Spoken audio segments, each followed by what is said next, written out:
饿狼篇正式宣告完结，奇遇开始了流浪赶海生活。哈喽，大家好，我是麒麟。本期我们接着来看一卷重制版215话。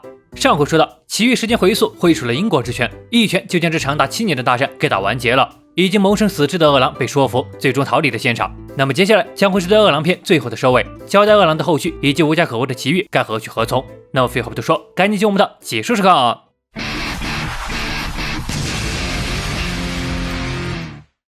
我是这么想的，这个世上需要的并非不平等的正义，而是平等的绝对恶，是英雄们无法做到的，由恐惧所带来的真正和平。那些英雄们所带来的和平只会让人松懈，导致有很多人类作恶都无法得到制裁，这便是人类和怪人间的差异。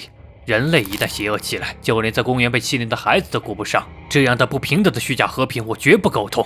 所以我便下定决心要变得比任何人都强大，不管是怎样的正义都无法颠覆的存在，绝对的恶。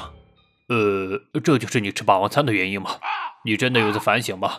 原来饿狼义愤填膺的一番说辞是在警察局的审讯室里说的，话一出口就被身后的邦古来了一拳，让他好好回答。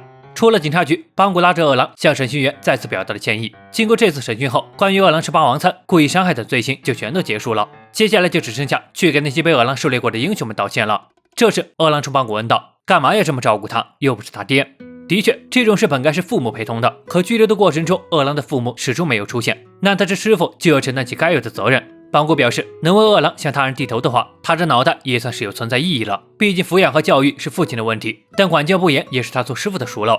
听了邦古的话，饿狼眉头一皱，恨恨地表示，说的都啥意思啊？邦古也没再解释，转而说起了前段时间饿狼也是有帮到他大忙的。原来大战后逃走的饿狼躲到了深山里的瀑布下，很快就被邦古找着了。因为这个地方正是曾经邦古告诉过饿狼的秘密修行地儿，或许也是饿狼想让邦古找到他才做到这儿的。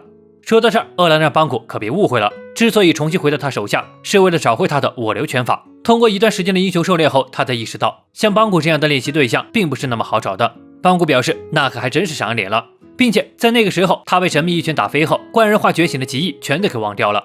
对了，想到这里，他突然问起，不知道事后比利熊那家伙怎么样了。邦古回应道，那个人质小孩的话，似乎如今过得还算不错呢。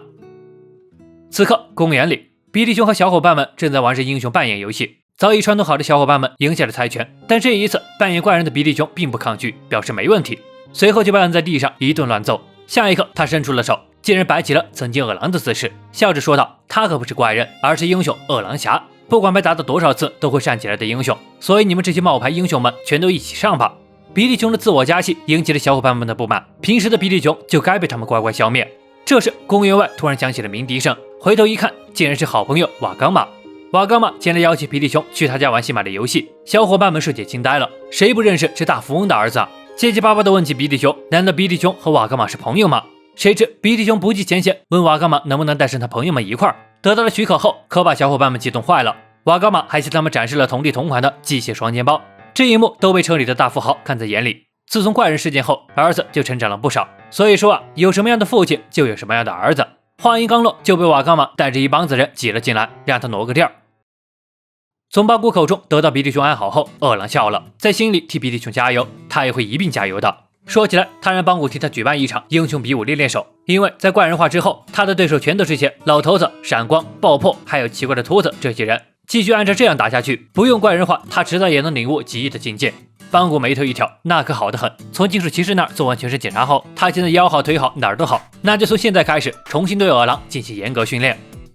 英雄协会内，赛金加尔和西奇正在讨论着邦古所提交辞职信一事。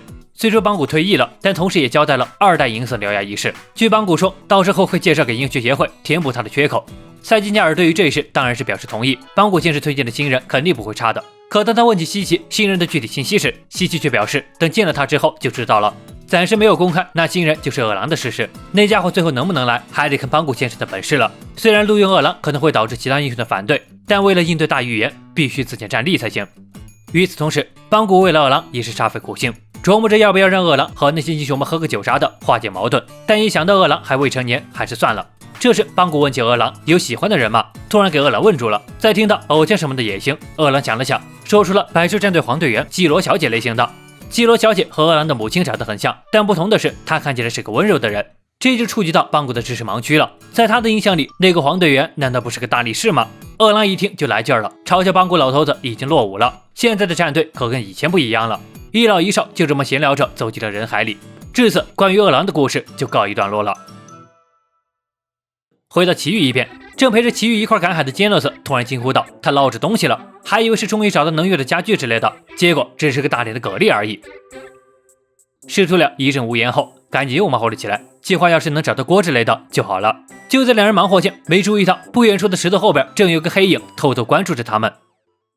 好了，那么到这里就是异形重置版第215话的全部内容了。饿狼篇的故事到这里就彻底结束了。若是按照原作的剧情，那偷偷观察两人的黑影应该是黑鲸了，全新的篇章已经由此展开。不过村里老师表示，在饿狼篇结束后，也就是本话之后，新篇章启动前他会休息1个月，更新时间待定。就让我们给村里老师一些时间，好好构思一下之后的剧情吧。